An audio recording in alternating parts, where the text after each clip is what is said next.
March 29, 1945. For 12 hours. Somewhere east of the Rhine, near the smoldering edge of Aschaffenburg, Germany, the night is still burning. You can smell it before you see it. Wet ash, cordite, engine oil. Tank engines idle low, their steel hulls ticking as they cool, like animals breathing in the dark. American infantry crouch along a bomb-cratered road, helmets tilted forward, fingers tight on cold rifle stocks. Above them, clouds hang heavy and low, swallowing the moon. Then a jeep rolls to a stop. The headlights are cut before the engine dies. General George S. Patton steps out. He doesn't announce himself. He never does. The ivory-handled pistols at his hips catch a flash of firelight. His helmet is scuffed, his eyes sharp, restless. He scans the road ahead, the broken German town, the shattered bridges, the blackened church steeple leaning like a snapped bone. This was not supposed to be his fight. Orders from Supreme Headquarters had been clear. Explicit. Final. Patton's Third Army was to halt. Hold position. Let others take the next prize. Let the maps be clean. Let the politics settle. But the war does not stop just because men in distant rooms say it should. Patton knows it. And so does everyone standing around him. A colonel approaches, voice low. "Sir! Recon reports enemy armor pulling back through the Spessart. If they get across the main river..." Patton cuts him off with a raised hand. "I know," he says. Calm. Flat. Dangerous. He looks at his watch. Then back toward the east. What no one here knows, what almost no one will ever know, is that in the next 48 hours, Patton is about to win a battle that will never carry his name. A victory that will change the collapse of Nazi Germany in ways history will barely acknowledge. And he's already been told to pretend it never happened. The road into Aschaffenburg is a slaughterhouse. German Volkssturm units, old men, boys, lie where they fell. Burned-out Panthers line the streets, their turrets blown open like split skulls. Civilians watch from basements and shattered windows, eyes hollow, unsure whether to fear the Americans or beg them for food. Patton rides forward anyway. He always does. Inside his command car, maps are spread across his knees. Not the official ones. These are his maps, hand-marked, grease-penciled, alive with arrows and question marks. He taps one spot again and again with a gloved finger. Here. Beyond the river. Beyond the line he is not supposed to cross. Intelligence reports have been coming in all night. Fragmented radio intercepts, prisoner interrogations, aerial photos rushed from muddy airstrips.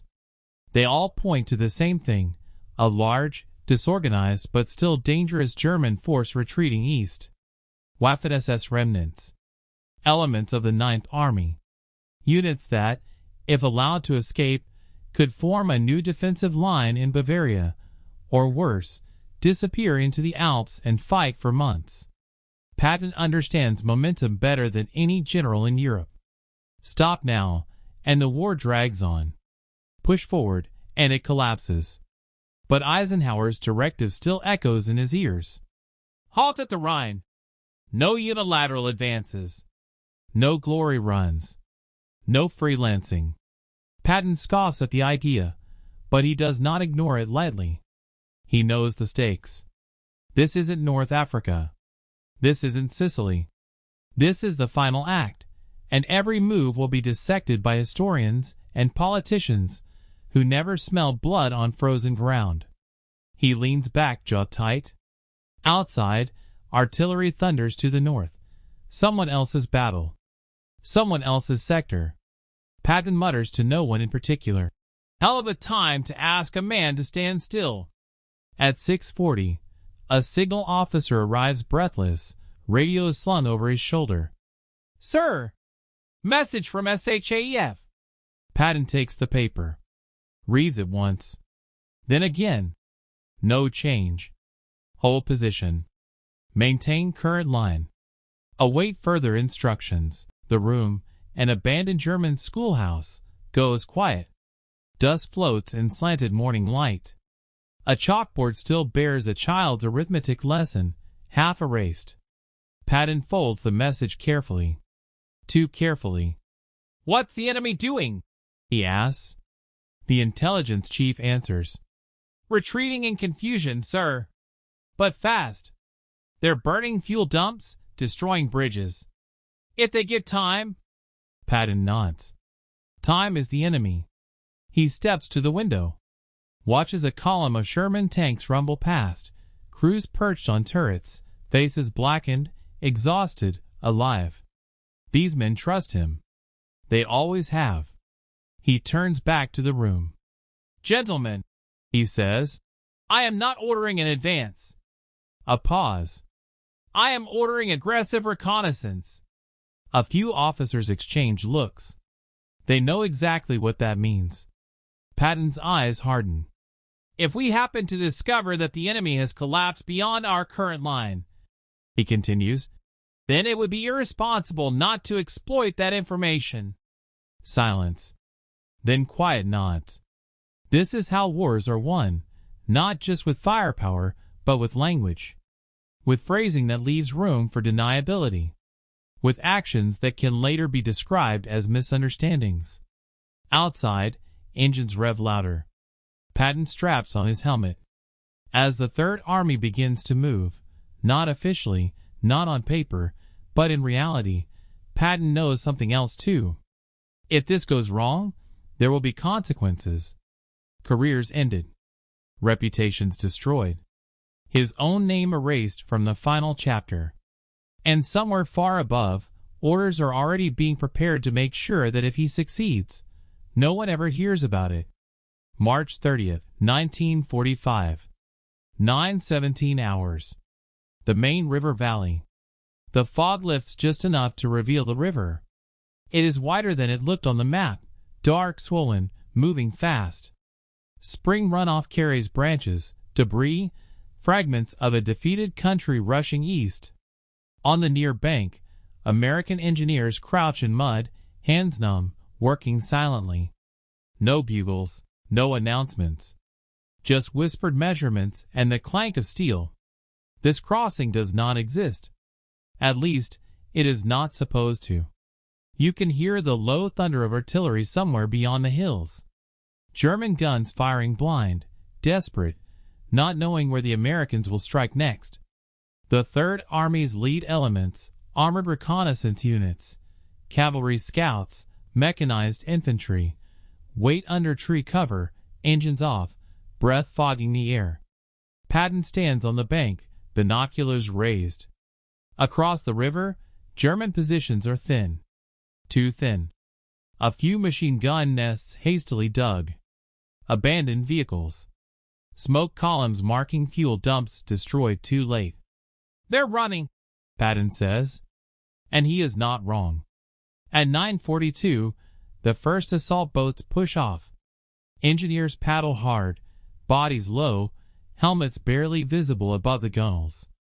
A German MG-42 opens up, tracers skipping across the water like thrown sparks. One bow jerks, spins, but keeps moving. Then the far bank erupts. American artillery, pre-registered and perfectly timed, slams down. Trees snap. Earth geysers skyward. The machine gun falls silent. Within minutes, infantry boots hit German soil. This is no reconnaissance anymore. This is a full breach. By midday, a pontoon bridge is going up. Patton watches the clock. Every minute matters. Every minute the enemy regroups is another day of war. He moves among the troops, visible, unmistakable. He does this on purpose. Morale is a weapon. A tanker grins when he sees him. "Hell, sir," the man says.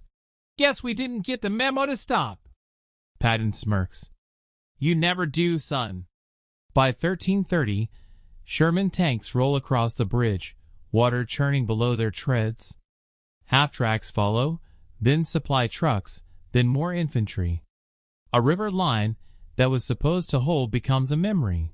German resistance collapses in pockets, brief, violent, and confused. Prisoners stumble out of woods with hands raised, eyes wild. Many don't even know who they're surrendering to. A captured German officer, a major, shakes his head during interrogation. "We were told the Americans would stop," he says through a translator. "That the line would hold." Patton hears this secondhand and laughs once. Short, humorless. "They believed us," he says. "That was their mistake."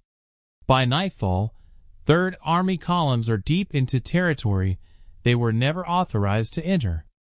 Radio traffic grows tense. Messages arrive from higher headquarters, polite at first. Requests for clarification. Inquiries about unit positions that don't quite make sense. Then the tone changes. "Third Army advance exceeds assigned boundary. Request immediate status report. Confirm no intent to pursue beyond phase line." Patton delays his replies. Not ignores, delays. He knows the rhythm of bureaucracy. If he moves fast enough, reality will outrun the paperwork. But there is a problem. Intelligence intercepts reveal something unexpected. The retreating German forces are not simply fleeing east. They are converging, drawn toward a narrow corridor between Würzburg and Nuremberg. A natural choke point. Forested hills. Limited roads. If they make it through, they vanish into southern Germany. If they don't, Patton stares at the map. This isn't just a breakthrough. It's an encirclement waiting to happen. At 22:10, Patton receives a direct call. Supreme Headquarters. The voice on the other end is controlled. Tight. "General Patton, your forward elements appear to be well beyond their assigned limits." Patton doesn't argue the fact. "Enemy is collapsing faster than anticipated," he replies. "We're maintaining contact." A pause. "You were instructed to halt at the river." "Yes," Patton says. "And we halted long enough to cross it." Silence stretches. Then the voice returns, colder now. "You are risking strategic complications." Patton's jaw clenches. "With respect," he says, "the only complication I see is letting a beaten enemy escape because it looks tidy on a map." Another pause. This one heavier. "Any further advance," the voice says, "will not be officially supported." Patton understands exactly what that means. No credit. No acknowledgement. No protection. If this succeeds, it will belong to someone else, or to no one at all. If it fails, it will belong to him alone. He answers anyway. "Understood." The line goes dead. Patton lowers the receiver slowly. Around him, his staff waits. He doesn't raise his voice. "Gentlemen," he says, "we're about to find out how badly the enemy wants to get away." Outside, engines roar back to life. Somewhere ahead, tens of thousands of German soldiers are funneling into a trap they don't know is closing. And Patton, cut loose from official support, advancing on borrowed authority, pushes forward into the silence, knowing that whatever happens next will be erased before it is ever celebrated. March 31st, 1945. 3:48 hours. The forests west of Würzburg. The night is alive with movement. Columns of American armor crawl forward under blackout conditions, headlights hooded, engines throttled low.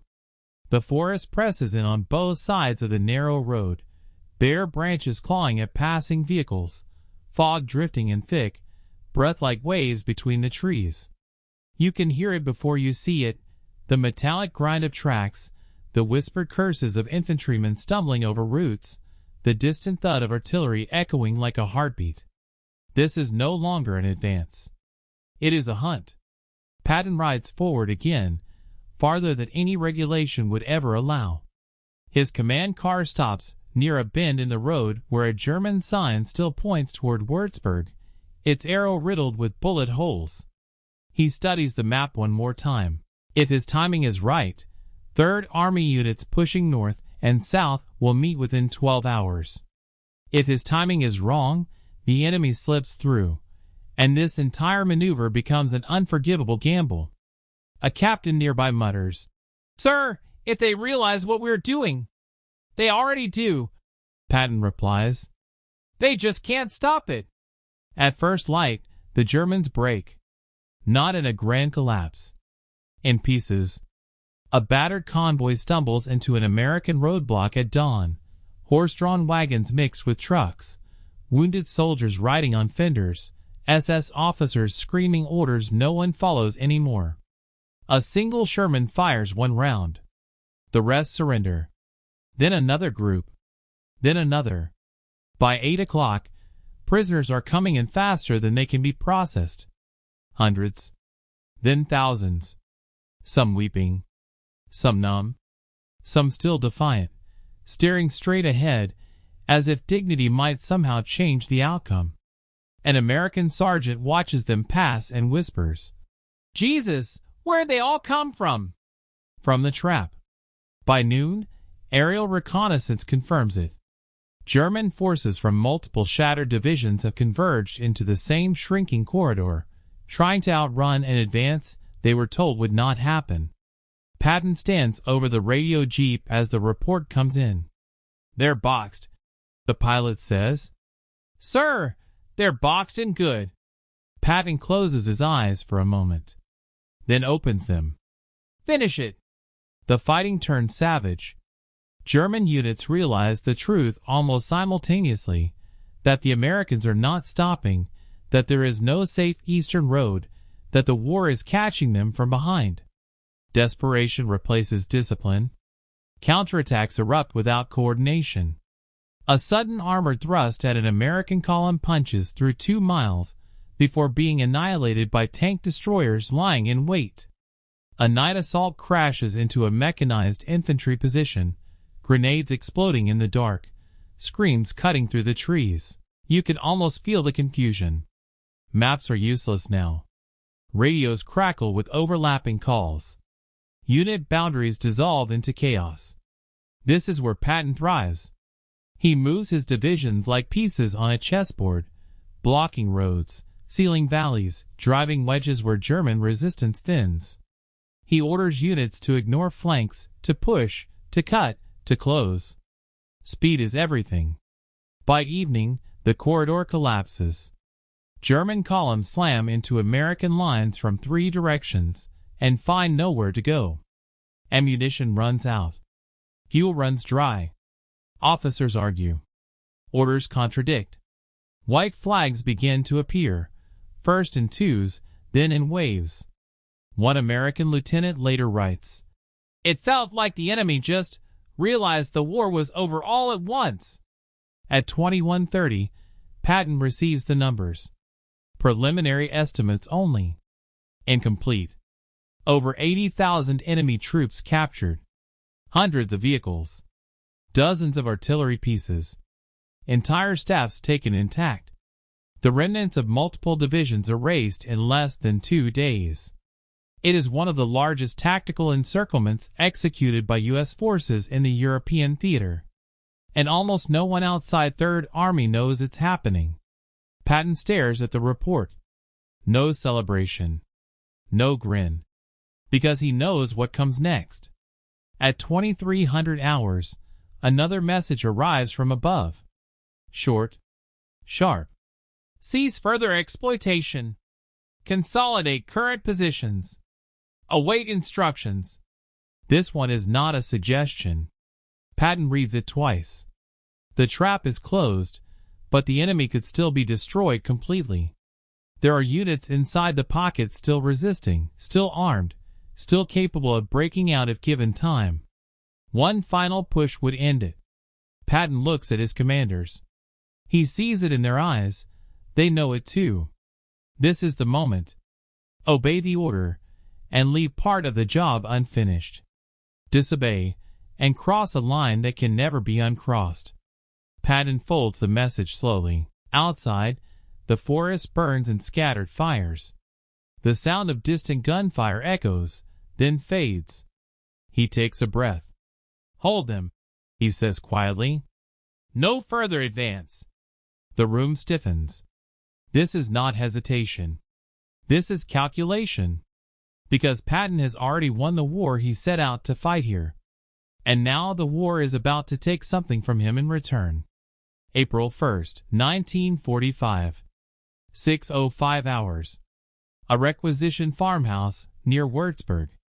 Morning light creeps through cracked shutters, illuminating maps pinned to wooden walls. Coffee sits untouched in tin cups. Outside, the Third Army holds its breath. The guns are mostly quiet now. Not because the enemy is gone, but because someone, somewhere, has decided this is far enough.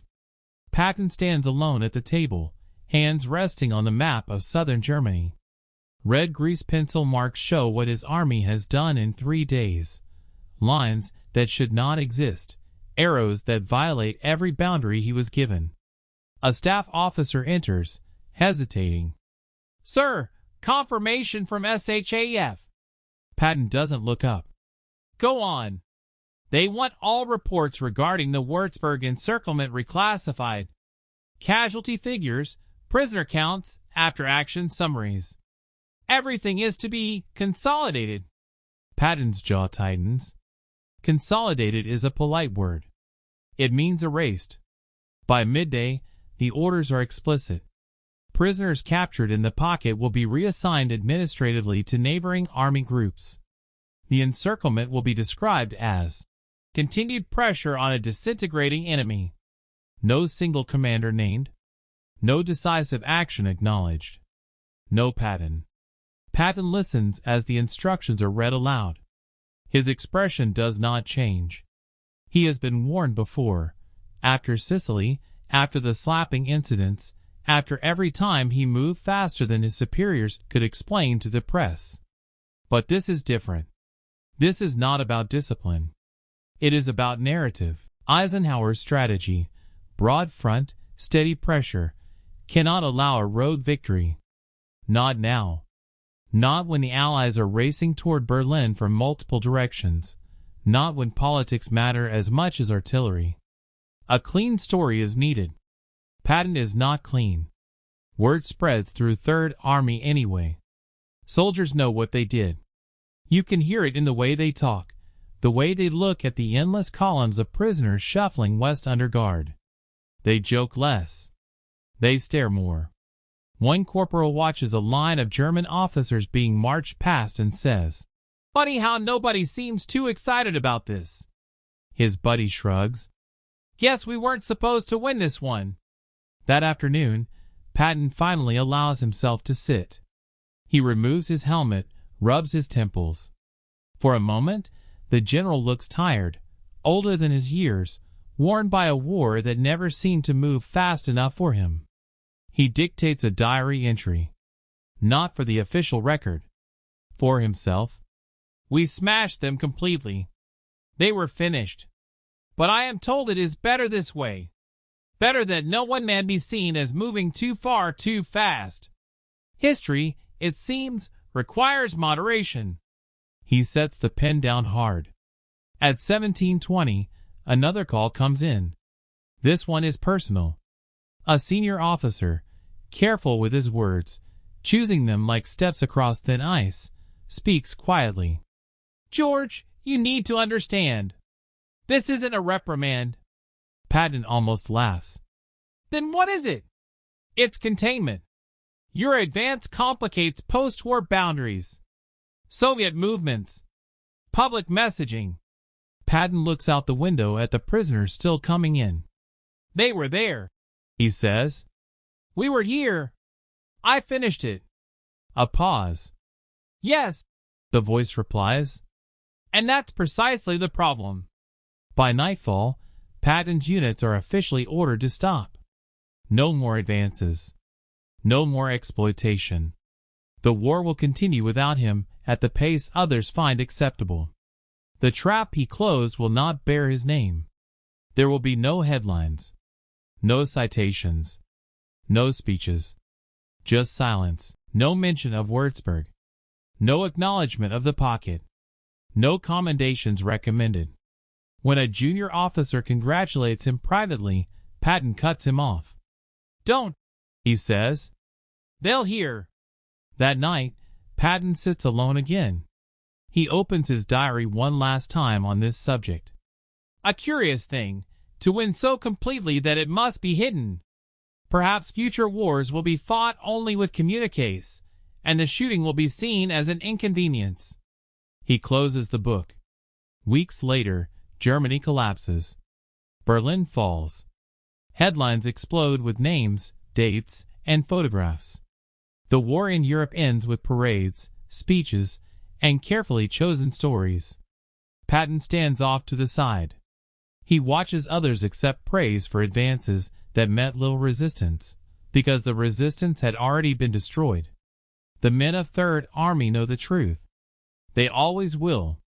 But soldiers do not write history. Institutions do. Years pass. Maps are published. Campaigns are summarized. Footnotes mention rapid Third Army movements in late March. No diagrams show the trap. No arrows close the circle. The war Patton won in silence remains just that, silent. Until now. Because somewhere in those forests, along that river, tens of thousands of men realized all at once that the war was over, not because of speeches or strategy, but because one general refused to stop when stopping made no sense. Patton never spoke publicly about it. He didn't have to. History heard him anyway, eventually.